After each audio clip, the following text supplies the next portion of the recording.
I don't know the production. What would a flood do to the amount of carbon that would be available, I suppose, to be analyzed? I'm not sure.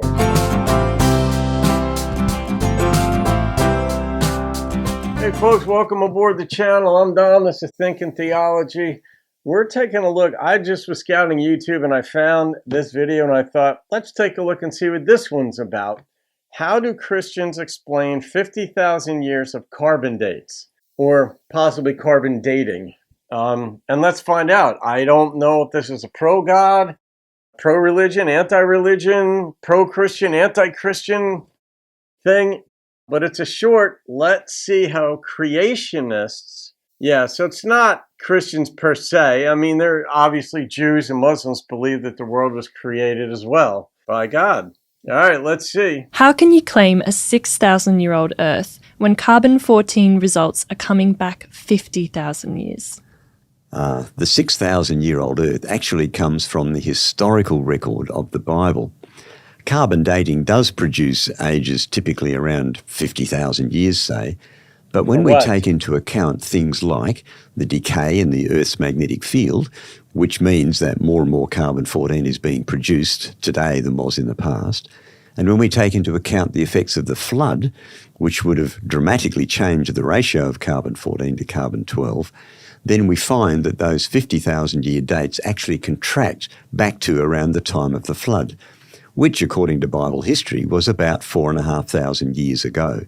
That provides a wonderful calibration point for all carbon dates. Okay, so that all this points to is that they need to look into certain things further, because I didn't realize that there was a difference between carbon-14 and carbon-12 dating, because I know the half-life and such when you go back, but I'd not heard that the idea of a flood and the production of carbon-14 relating to carbon-12 would have altered or recalibrated, as he said, basically from 50,000 years on back to 4,500. But I don't know where the 50,000 years of carbon dates come down, because I've heard much longer dates, going back thousands or millions of years, and, the fossil records and such. So, you have in the Bible, I know you've got even people who are creationists. There's some who steadfastly believe in the 6,000 year earth, and then those who believe it's much longer, because there's a punctuated equilibrium is what it's called, where there's a period of time in between one of the days that it's sort of open-ended for it to be this indeterminate amount of time that went on. And that could have been millions of years, and that's where evolution could have taken place, and the mankind came about, and that was the means by which God used to bring about mankind, because maybe God was off somewhere else in the universe doing bunches of other stuff. Maybe there's life elsewhere, maybe not.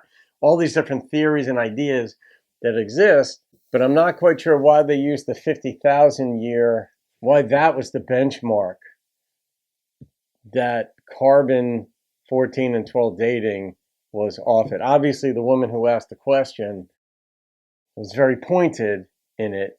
How can you say this? And he answered it well. I don't know if he's right, but he had a basis for it, and that basis can then be analyzed. It can be assessed and said, well, the numbers are off. And he didn't seem offended by the question. Maybe he'd done bunches of interviews. I don't know who the gentleman was in that there, but I guess maybe some of you folks who are familiar with the difference between carbon-14 and carbon-12 dating, I don't know if that's half-life. I don't know the production. What would a flood do to the amount of carbon that would be available, I suppose, to be analyzed? I'm not sure. So you guys can leave that and we can discuss it. All right, guys. Hope you enjoyed that. This is kind of fun. Have a great day. I'll see you on another video, and keep thinking theology.